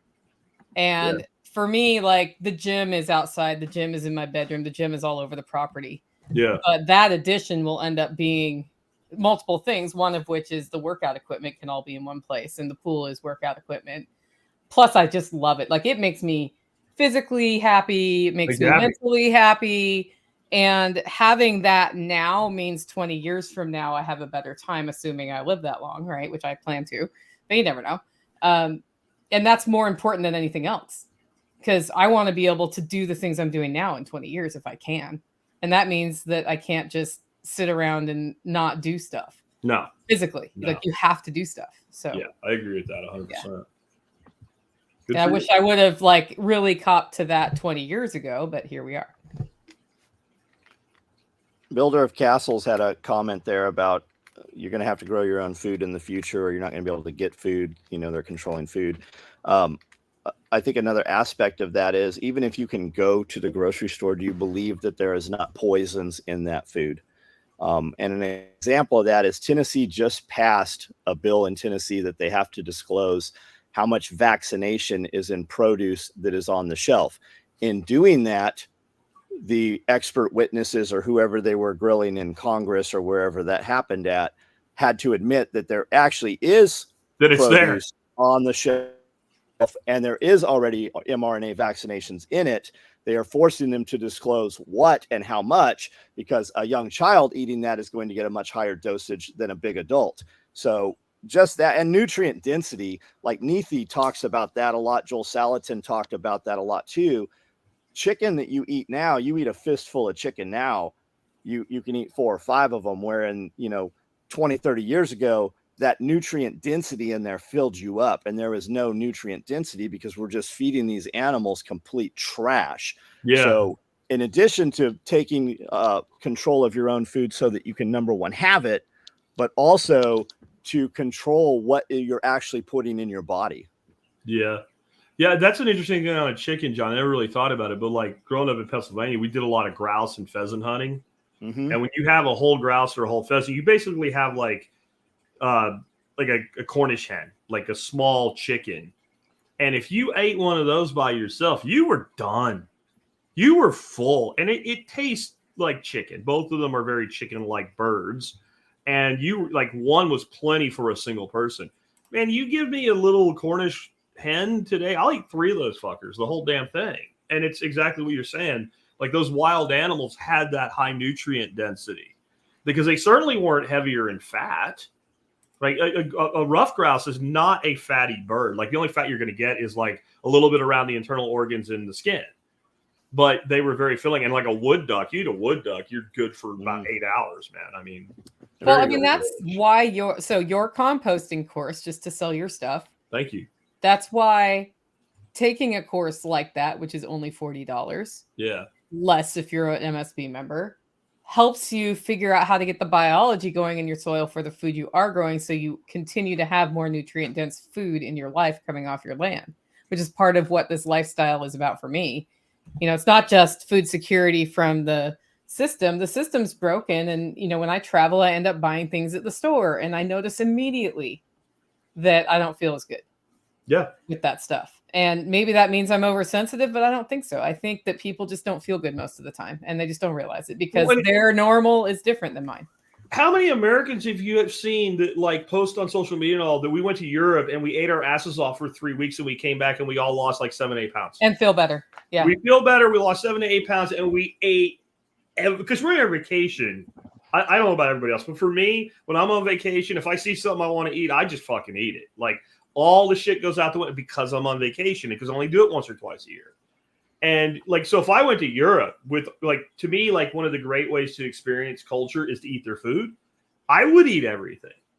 And then all you have to do is like, look at the ingredients on a bag of Doritos sold in the UK or France and look at the ingredients on a bag of Doritos sold in the United States.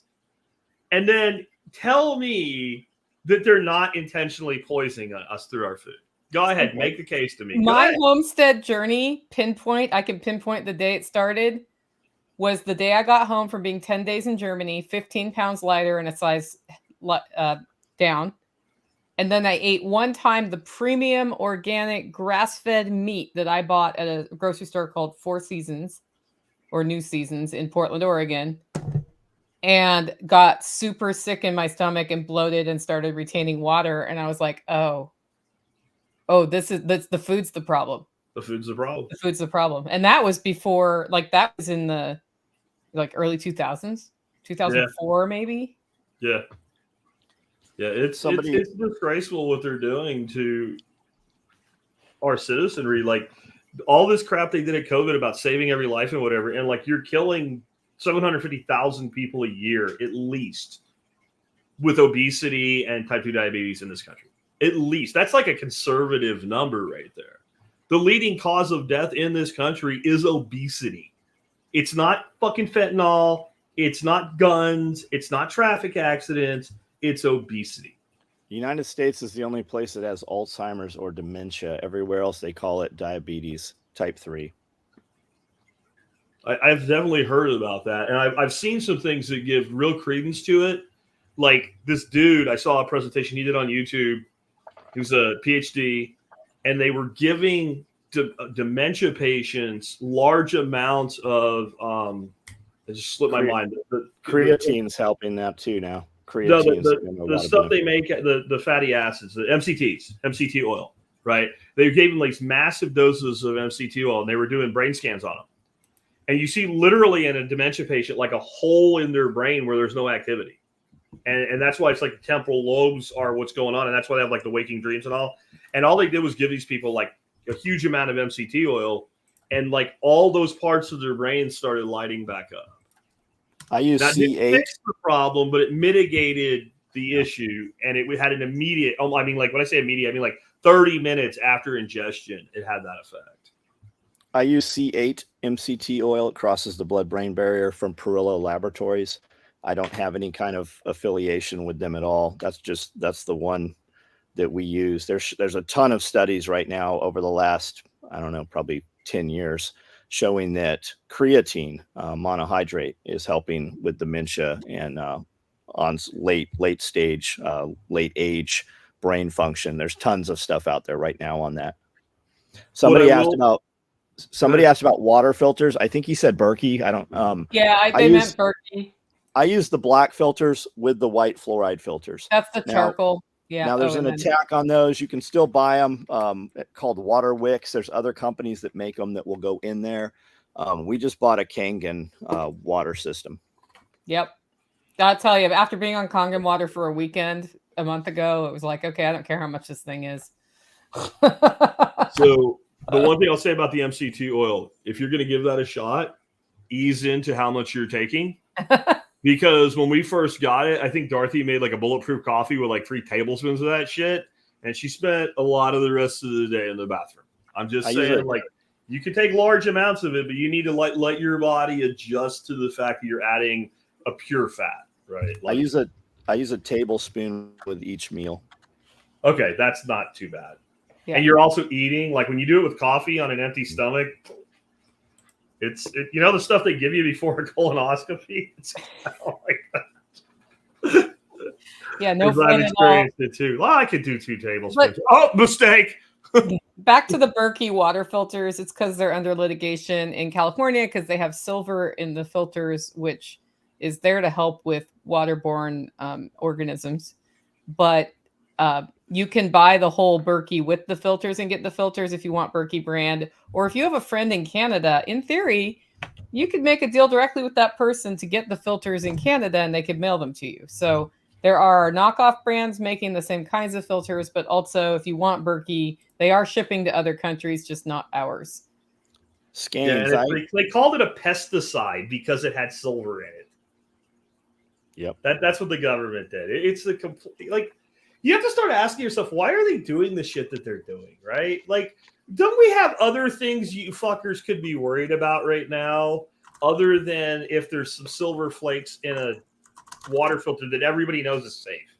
Well, does anybody believe that these government agencies are for your benefit, or do you think that they are detrimental to you? Skane's girl said that's why they promote a low-fat diet. Absolutely. They want you dosed. Like when Germany came in before they invaded, that was a 10-year process, even longer. But they were putting fluoride in the wells of those villages before they came into Poland and different places.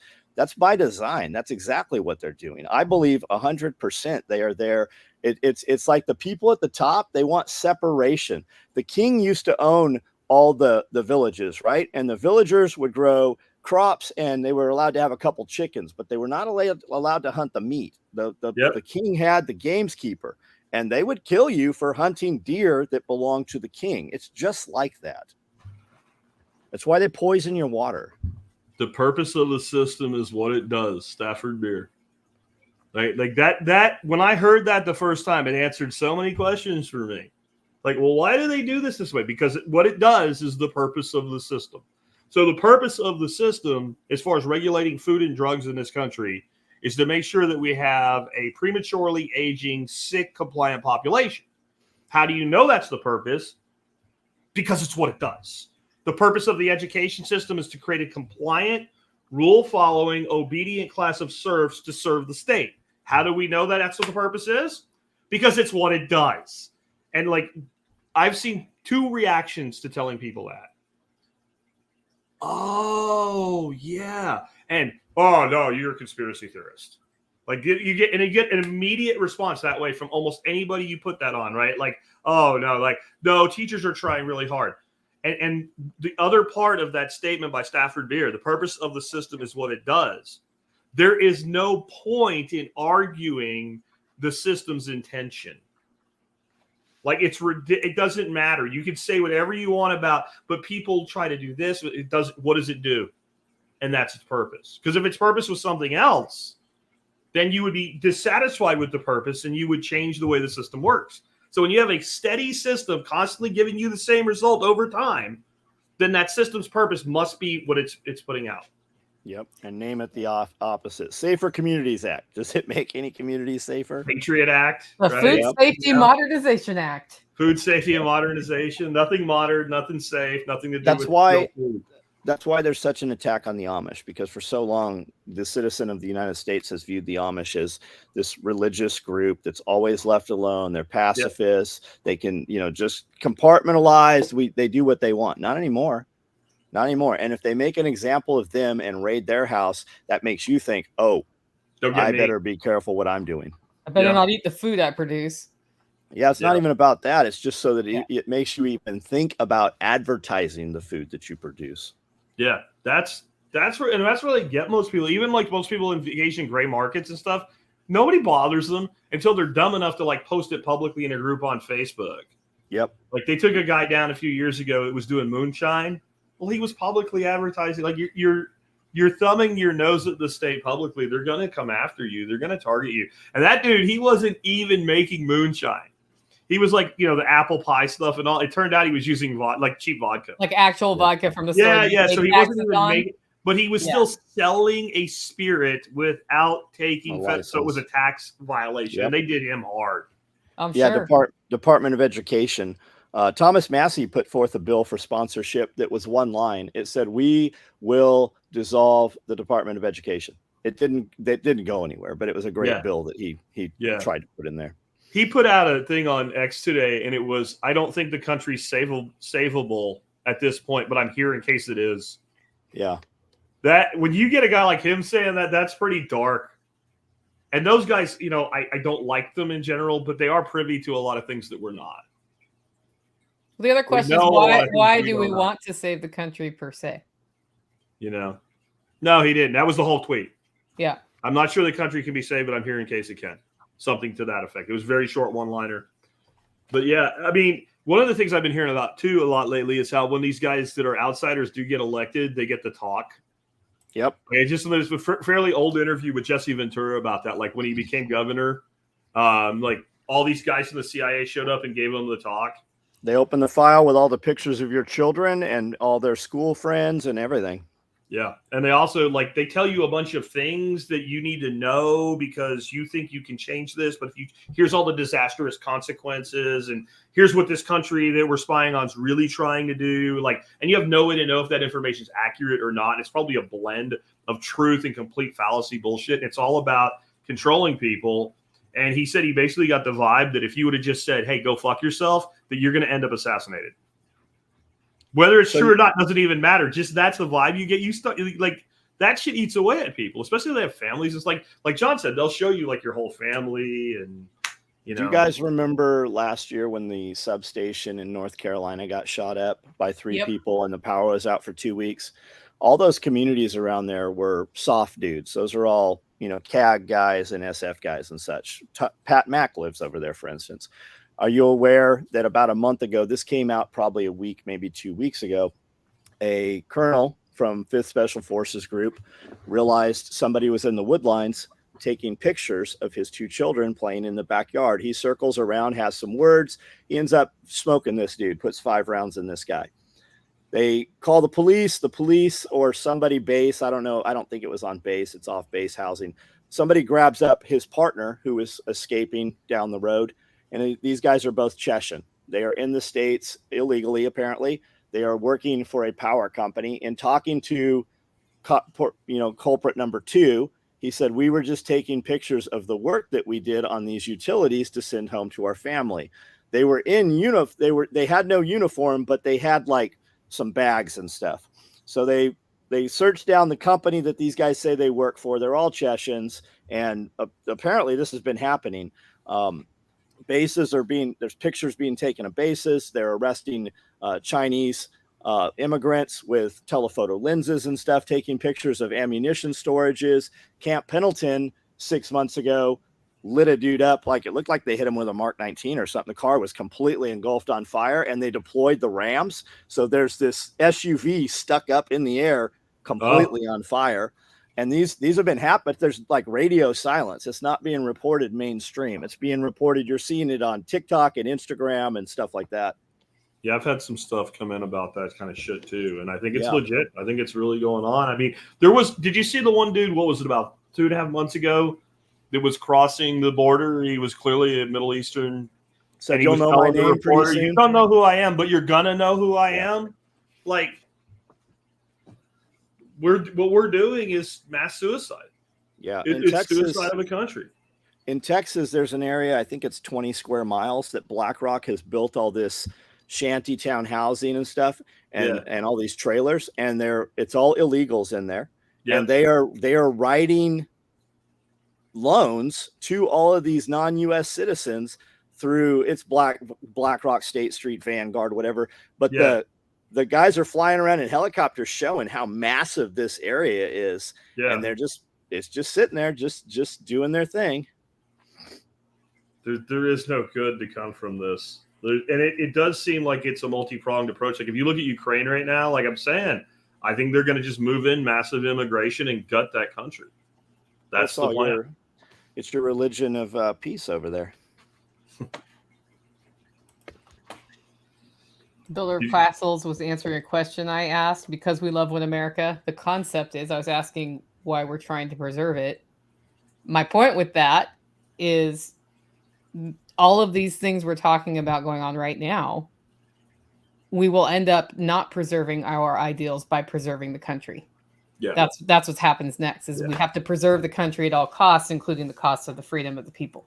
See, I know I'm not supposed to say this. I'm supposed to be the patriot or whatever. I don't give a fuck what we call it. Right. I don't care if it's called America. I don't care if it's named after a dude that hung out with Columbus or not. Right. I don't care what it's called. What I care about are the principles of freedom and liberty and self-determination.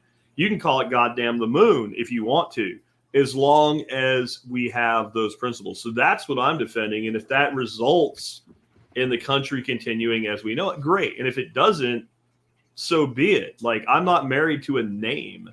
Like, I'm married to an ideal that people have a right to determine things for themselves, which is my biggest problem with my government, is that is heretical versus the United States government, and not just here. In fact, I think we do far more interfering with people's right to determination around the world than we do here. We're always at the periphery of our empire, which is how you have empires implode.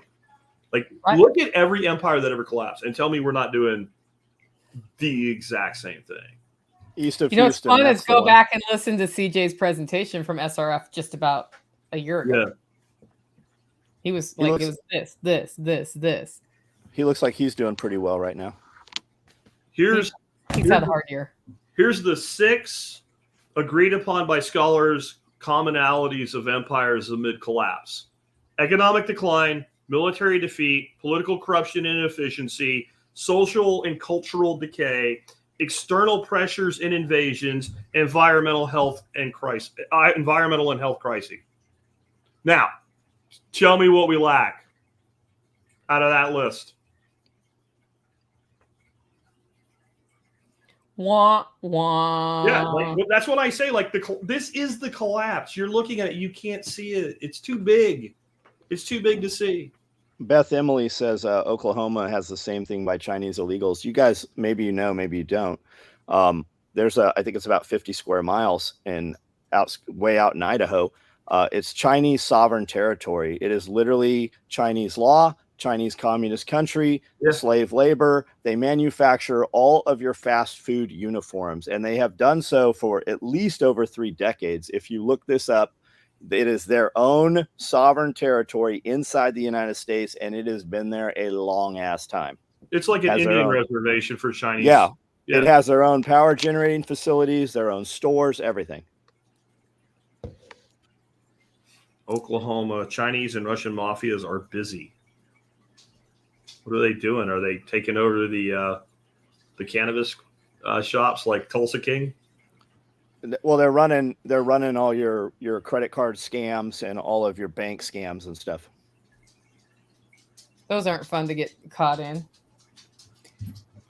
We've got a gas station here locally that every week somebody's like, my card got taken at this gas station. Don't go there. Yeah, it happened here in town with one of the weed shop, not weed shop, but vape shop, liquor store, or something like that. And they had 100 people got hit. And when they chased it down, they actually chased it down to a crew that was running up and down the interstate, multiple states, and buying gift cards and stuff. And they actually traced it back to Russian organized crime out of Atlanta. Interesting. Was that just putting the readers in the gas stations that are fake readers, or no? They actually sat outside and were able to capture all the information coming through an unsecured damn network. Oh my gosh. Yeah. That might be what's happening at that gas station here. We've had some of our gas say it's the readers, but I'm sure the gas station has been on that at this point. Well, if it's a reader, like I could see a reader at a gas station, right? But if it's inside a point of payment service, that's you have an employee involved, or it's something else.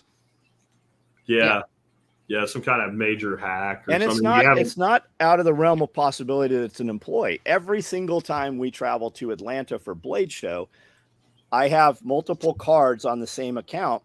Amanda has one card that we only use when we go and we hand that card to a server. It gets compromised every single time we're there. And I have those cards because they're going to have to turn that card off, and having multiple cards, it doesn't render that account completely useless. But every single time, that card number, right? Okay. Every time, Las Vegas or Atlanta, it gets hit every single trip. We've been hit almost every time we went to California with that.